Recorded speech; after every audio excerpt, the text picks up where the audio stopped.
على ايطاليا؟ شو لك بايطاليا؟ مش ابنك بفرنسا؟ ولك هو اخذنا على ايطاليا فرجينا عليها. وحلوه ايطاليا؟ شو حلوه بتجن.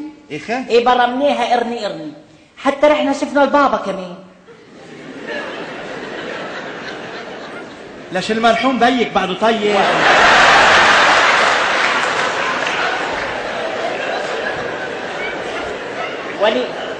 ولي البابا تبع الكنيسه. هيدا اللي بيلبس دشداشي بيضة وبيحط طقوس على راسه. ايه هو رحنا شفناه. هيدا بتسموه البابا؟ ايه. ومرته شو بتسموها الماما؟ ولي هيدا ما بيتجوز، كل عمره ما بيقرب على النسوان، بيضلوا بتول يعني. بيضلوا بتول، بيقربش على النسوان. بيقربش على النسوان. تشوفي البابا اللي عندي يعني لك.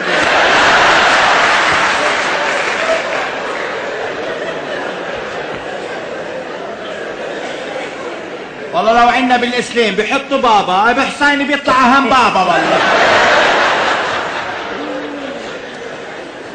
ما علينا شو بيشتغل البابا؟ لك هيدا خليفة مار بطرس. خليفة مين؟ مار بطرس اللي معه مفتاح الجنة.